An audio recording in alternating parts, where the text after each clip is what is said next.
up here. Started up Pikes Peak out of Manitou. First ride up on this road with this baby. Get the little bling stuff here. Not too bad. Liking the way it looks, liking the way it rides.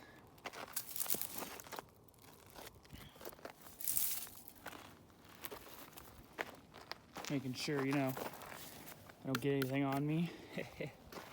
LOL. It's so cold up here right now. It's actually not that bad, but it's pretty cold.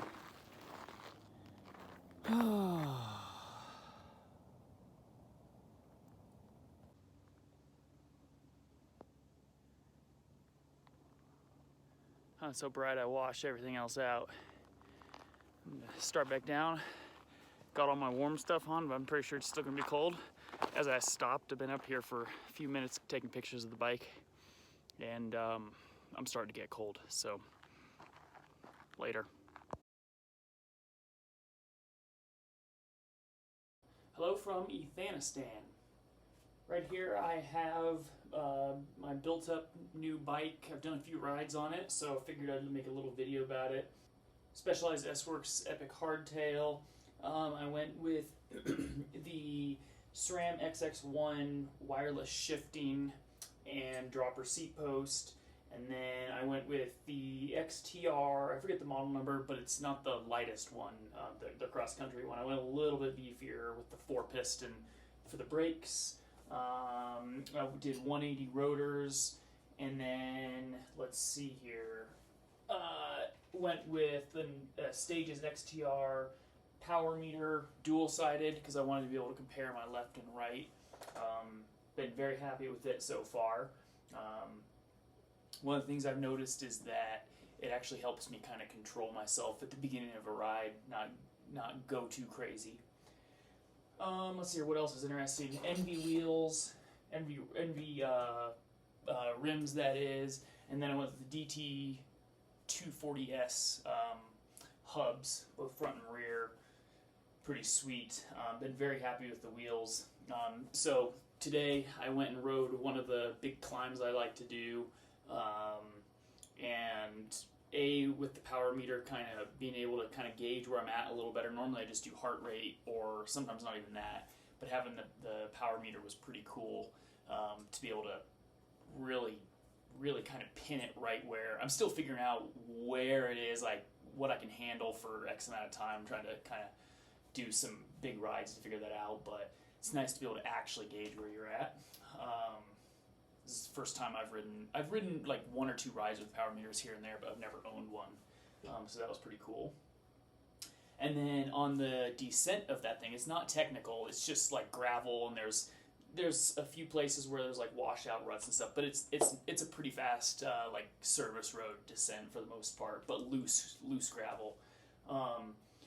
And I mean, it's all subjective, but I would say this was by far, well, I don't know if by far, but it was the most comfortable, I think, or at least right in there, the most comfortable I've ever done that descent. And I was kind of thinking about it on the way down. I was like, why is that? Because really, I don't think the carbon frame, I mean, it's super light and stuff, but I don't think, even if it's a little more stiff or flexible or whatever, shouldn't make that much of a difference compared to like aluminum or other carbon frames I've ridden. And I'm not sure what it is, you know, the quality of the gravel, but I think one thing it might be is these wheels. The rims are light, and I think it feels to me like I can lean the bike with the rims being lighter.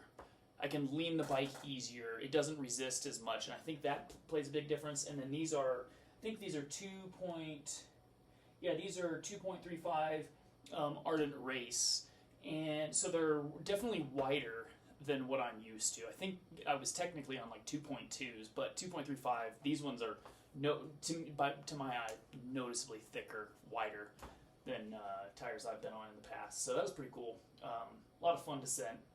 Yeah, anyways, wanted to show it off. And then I'll grab my cup of hot chocolate and protein, and I want to talk also a little bit about what my upcoming plans are, if for no other reason to document it, so I have to do it.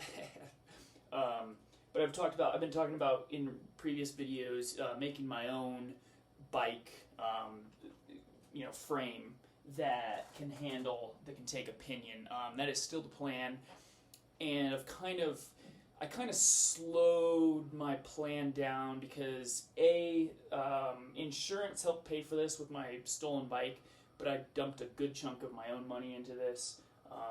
So I've kind of financially, I want to just kind of take it at the pace I can handle. And then I actually have done a lot of research and kind of prep work for building my own frame, and I think my plan is currently to actually build my own oven that I can fit a frame in with my own controller. I think I'll buy something that can convert like a low voltage signal to an actual power controller, because I don't want to mess with power electronics. I'll have somebody else do that, but I can do the control of it, and then the frame and all that. I've been talking to my brother about it, so we'll see where that where that goes. My estimate is it's going to cost at least $1,500, so I'm going to do that slowly, and then once I have that, then work toward getting a frame. So it's long term. I'm not even going to get started on that for a little while. I'm going to ride this guy and have fun with it, kind of plan it out. So that's kind of the update there. My wife's calling me. What else is interesting here? I think one little stupid thing I have planned to do, hopefully we'll see how this works, but to 3D print a little adapter for this light here, so that it comes out as like one of these like super flash, see if I can, lights, get it right in your eye. And this is a Physique saddle, and they have their little ICS integrated clip system, I believe, where you can hang like bags and stuff. And someone on Thingiverse made a design where you could hang, basically, it's an adapter, so you can hang this light back here. So I think I'm going to print one of those. I haven't done that yet because the 3D filament I have, I think, got humid. I could dry it out in the oven. I might at some point, but I figured at this point I just would order some new filament. So that's a dumb little thing. There's really not much more to say. Another thing I plan on doing is getting some little white vinyl cutout decals made. My brother can make those, so I think I just have to go through that process. He lives not here. But I want to do little Star Wars decals, like a little Star Wars speeder bike, maybe a Scout Trooper helmet. I was thinking like a Join the Dark Side that I could put on the inside of the chainstay or somewhere. My last bike had Ride Bikes, Drink Beer, Go Fuck You, and so I wanted to do something like that, but a little less aggressive. Actually, I don't care if it's aggressive, but yeah, so having a good time. This thing's freaking sweet. Keep riding, stay warm, etc.